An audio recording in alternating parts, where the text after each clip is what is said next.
Yes. आज आपण बघणार आहे maximum work done in isothermal reversible process. आता ह्याच्या अगोदरच एक्सप्रेशन पाहिलं आपण अगोदरच्या लेक्चरमध्ये, तर आयसोथर्मल इरिव्हर्सिबल प्रोसेस मध्ये होतं. आता रिव्हर्सिबलला बघायचे आणि रिव्हर्सिबल प्रोसेस मध्ये काय होतं, मॅक्झिमम वर्क डन घेतं. बरोबर, म्हणून काय म्हणताय, maximum work done in isothermal reversible process. Clear कळलं ना? आता ह्यासाठी काय बेसिक काय माहिती असणं गरजेचं आहे, तर वर्क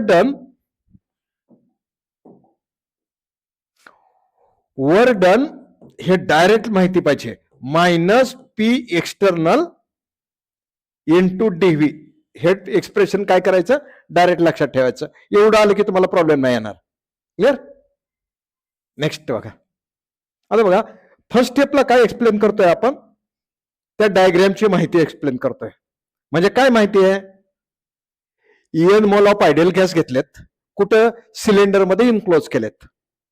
किती, EN mole of ideal gas is enclose in a cylinder. आता हा सिलेंडर कशाला फिट केलाय, रिजिड मुव्हेबल फ्रिक्शनलेस पिस्टन. बरोबर. आणि gas is expanded isothermally and reversibly. Gas expand कसं केलाय, आयसोथर्मली आणि रिव्हर्सिबल प्रोसेस मध्ये, from initial volume V1 to final volume V2. आणि हे जे एक्सपान्शन आहे ते एका स्टेप मध्ये नाही, 2 स्टेप मध्ये नाही, लार्ज नंबर ऑफ स्टेप्स मध्ये एक्सपान्शन केलंय. This expansion takes place in large number of steps and they are as shown in the figure. हे figure is first step, second step, third step, fourth step, असंच continue केलंय. म्हणजे असं large number of steps आहेत. बरोबर. बघा पुन्हा एकदा एक्सप्लेन करतो. Number 1, consider EN mole of ideal gas is enclose in cylinder. This cylinder is fitted with rigid movable and frictionless piston and gas expand isothermally and reversibly from initial volume to final volume V2, and this expansion takes place in larger number of steps and which is shown in the figure. काय काय माहिती सांगितली पुन्हा एकदा बघा. Simple आपल्या भाषेत सांगून लिहायचंय. काय काय लक्षात ठेवलंय, EN mole of ideal gas आहे. बरोबर. कसले गॅस आहे, रिअल गॅस नाही, ideal gas. What is ideal gas? The gas which obeys the Boyle's law, Charles law and Galileo's law. Boyle's law, Charles law and Galileo's law ओबे होत असेल तर त्याला काय म्हणायचं, आयडियल गॅस. आणि ओबे होत नसेल तर रिअल गॅस. इरिव्हर्सिबल प्रोसेसला आयडियल गॅस नाही वापरला, रिअल गॅस वापरलाय. हिथं आपण काय वापरलाय, आयडियल गॅस. नक्की कळलं? दुसरं, हा सिलेंडर आहे आणि सिलेंडर कशाला फिट केलाय, पिस्टनला. पण पिस्टन कसं आहे, रिजिड, मुव्हेबल आणि फ्रिक्शनलेस. आणि हे एक्सपान्शन कसं एक्सपांड केलंय, आयसोथर्मली आणि रिव्हर्सिबली. आणि व्हॉल्यूम कसं आहे, initial volume to V1 final volume. आणि हे expansion large number of steps मध्ये एक्सपांड केलंय. एवढंच फक्त लक्षात ठेवा. आता बघा इंग्लिश मध्ये पुन्हा एकदा सांगतो, सिंपल इंग्लिश मध्ये. Consider EN mole of ideal gas. This gas is enclose in cylinder. This cylinder is featured with rigid movable frictionless piston and gas expand isothermally and reversibly from initial volume V1 to final volume V2, and this expansion takes place in larger number of steps. Clear? आता second step बघा. त्यातली single step consider करायची. Consider single step. Here volume increases by amount dV against external pressure, then small work done dW is equal to minus PEX into dV. काय केलं, gas काय expand केला, एक single step consider केले, त्याचं volume किती नवं इन्क्रीज केलं, DV न. आणि प्रेशर कुणाच्या अगेन्स्ट, एक्सटर्नल प्रेशर. हे स्मॉल वर्डन काय आलं, मायनस PEX इंटू DV. मग सांगितलं, लक्षात ठेवायचं वर्डनचा फॉर्म्युला. आता इथं थर्ड स्टेपला काय सांगतोय आपण बघा. इन अ सिंगल स्टेप, या सिंगल स्टेप मध्ये बघा, internal volume is increases by amount DP. आतलं प्रेशर हे DP एवढ्या प्रेशरनं इन्क्रीज केलं. म्हणजेच इंटरनल प्रेशर काय, P, एक्सटर्नल प्रेशर काय, PEX, आणि हे कितीनं वाढवलं? डीपीनं. म्हणजे दोघातला डिफरन्स किती पाहिजे? डीपी पाहिजे. काय म्हणलं बघा, if internal pressure P increases by amount DP, DP एवढं इंटरनल प्रेशर आतनं वाढवलं, त्यामुळे पिस्टन काय जाणार आहे? वर जाणार आहे. Hence internal pressure minus external pressure मधला डिफरन्स किती येईल? डीपी. आणि मग आपल्याला काय काढायचे? एक्सटर्नल प्रेशर काढायचे. So P minus DP is equal to external pressure. म्हणजेच external pressure is equal to P minus DP. आता पी एक्सटर्नल प्रेशर इथं व्हॅल्यू ठेवा. याला इक्वेशन नंबर आपण 1 म्हणूया. Hence equation 1 becomes, hence equation 1 becomes dw is equal to minus, आणि external pressure काय तुमचं? पी मायनस डीपी, आणि हा इथला डीव्ही. आता बघा मायनस साइन तसंच ठेवतो, ब्रॅकेट सोडवतो. B into P into DV minus DP into DV. बघा, P into DV minus DP into DV. आता हे मायनस साइन अप्लाय करा, मायनस पी डीव्ही, आणि हे minus minus plus DP into DV. This is the work done in single step. But dp is a small, dv is a small, and product is again small. बघा, DP लहान आहे, DV पण लहान आहे, त्याची multiplication पुन्हा लहान बनते, आणि ती काय केली जाते? निग्लेक्ट केली जाते फॉर सिम्प्लिफिकेशन साठी.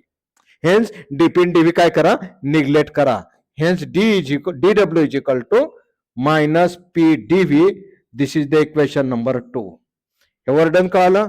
हे सिंगल स्टेप न लिहिले, पण एक्सटर्नल प्रेशरच्या फॉर्म मध्ये, आणि तीच एक्सप्रेशन फक्त इंटरनल प्रेशरच्या फॉर्म मध्ये लिहिलंय. नवीन काय नाही केलं. आता टोटल वर्डन काढायचे आहे. कुठलं? Initial volume to V2. हे जे वर्डन काढलं ते एका स्टेपचं काढलंय, पण expansion takes place in large number of steps, अनेक स्टेप मध्ये घडलंय. तर टोटल वर्डन काढताना काय करायचं? इंटिग्रेशन काढायचं. बघा काय करतं. हेन्स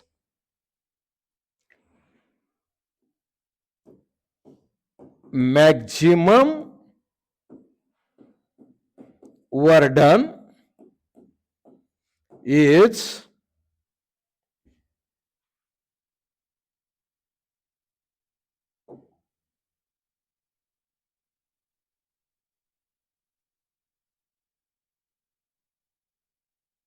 आता मॅक्झिमम वर्क डनचं एक्सप्रेशन बघा. W मॅक्स म्हणजे मॅक्झिमम वर्क डन, म्हणजे आहे ते इंटिग्रेशनचं, याचं काय केलं? इंटिग्रेशन करा.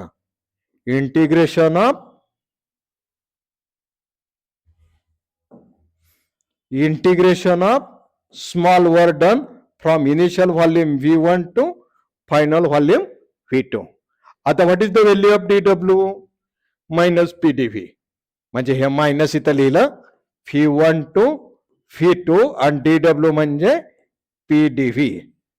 बट आपल्याला हे प्रेशर, डीव्ही हा व्हॉल्यूम आहे, म्हणजे डीव्ही म्हणजे चेंज इन व्हॉल्यूम, हे व्हेरिएबल आहे, म्हणजे प्रेशर व्हॉल्यूम मध्ये आणायचं. But by ideal gas equation PV is equal to NRT. हे आयडियल गॅस इक्वेशन माहिती आहे, त्याच्या आधारे काय काढायचं? प्रेशर काढायचं. म्हणजे एनआरटी अपॉन व्ही, आणि ही व्हॅल्यू इथं सबस्टिट्यूट करा. Hence W max is equal to minus V1 to V2, आणि P म्हणजे NRT upon V into DV. आता इथं डीव्ही व्हेरिएबल आहे, म्हणजे व्ही क्वांटिटी इंटिग्रेशनच्या आत, बाकीच्या इंटिग्रेशनच्या बाहेर. So W max is equal to minus NRT common integration from V1 to V2 1 upon V dv. आता काय करायचे? आपल्याला इंटिग्रेशन माहिती पाहिजे. एकच फॉर्म्युला लक्षात ठेवा, 1 अपॉन एक्स dx इंटिग्रेशन काय? Log X. कारण लॉग एक्सचं डेरिव्हेटिव्ह 1 अपॉन एक्स आहे, म्हणजे 1 upon X integration log X आहे. 1 upon X integration log X आहे, म्हणून 1 अपॉन व्हीचं इंटिग्रेशन काय येईल? मायनस NRT 1 अपॉन व्हीचं integration log V to the base E, आणि इथं स्क्वेअर ब्रॅकेट वापरायचे, आणि इनिशियल व्हॉल्यूम V1 इथं लिहायचा, फायनल व्हॉल्यूम V2 लिहायचा. आता लॉग व्ही लिहिताना बेस ई लिहिलाय, कारण बघा लिमिट डेरिव्हेटिव्ह इंटिग्रेशन करताना लॉगचा बेस काय लागतो, ई लागतो. लिमिट डेरिव्हेटिव्ह इंटिग्रेशनचे फॉर्म्युले बेस ई असताना केलेत आपण, म्हणून log V with base E लिहिलाय. आणि जे लॉग टेबल तयार करतो आपण ते बेस 10 ग्रेड धरून तयार करतो, म्हणजे लिमिट डेरिव्हेटिव्ह इंटिग्रेशन करताना बेस ई घ्यायचा. आलं. नेक्स्ट मायनस NRT, आणि एकदा व्ही दिसतंय तिथं अप्पर व्हॅल्यू ठेवा, log of V2 minus log of V1 to the base E to the base E, right. पण आपल्याला लॉगचा फॉर्म्युला माहिती आहे, लॉग ए अपॉन बी म्हणजे काय, log A minus log B. आता उलट फॉर्म्युला वापरायचा, log A minus log B, log A by B. In similar fashion log of V2 minus log of V1, log of V2 upon V1 to the base E. आता आपल्याला हीच formula base E साठी नाही, base 10 साठी convert करायची आहे. So base E चा base 10 करताना -2.303 न मल्टिप्लाय करा, काय आहे त्या एक्सप्रेशनला 2.303 न मल्टिप्लाय केलं की काय होतं, बेस ई चा बेस 10 होतो, log of V2 upon V1 to the base 10. Base E चं बेस 10 करण्याच्या न्यूमेरिकल सोडवणार आहे, त्यावेळेस लॉग अँटी लॉग बघायला लागणार आहे, आणि त्यासाठी लॉग टेबल तयार करताना बेस 10 आहे, त्यामुळे बेस ई चा काय केला 10 करता, आणि बेस ई चा 10 करताना कितीने मल्टिप्लाय करायचं 2.303. आता हे एक्सप्रेशन फायनल व्हॉल्यूम आणि इनिशियल व्हॉल्यूमच्या फॉर्म मध्ये, हेच एक्सप्रेशन मला प्रेशर मध्ये आणायचे आहे. But PV P1 V1 is equal to P2 V2 by Boyle's law. PV is equal to constant, म्हणजे P1 V1 is equal to P2 V2 is equal to P3 V3. आपल्याला काय करायचे, V2 upon V1 पाहिजे, म्हणजे हा V1 इकडे आणला आणि P2 इकडे आणा. Therefore P1 upon P2 is equal to V2 upon V1. So V2 upon V1 च्या ठिकाणी काय भरा, P1 अपॉन P2 भरा, right.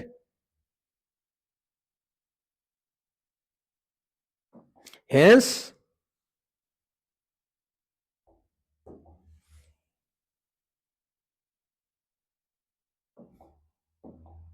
W max is equal to, म्हणजे maximum work done is equal to minus 2.303 NRT log of P1 upon P2 to the base 10. म्हणजे volume ऐवजी हा pressure मध्ये एक्सप्रेशन आणलं. लक्षात राहिलं. बघा काय काय केलं आपण. आता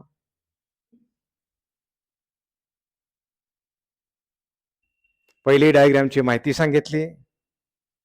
consider certain amount of gas न म्हणता n mole of ideal gas is enclosed in cylinder.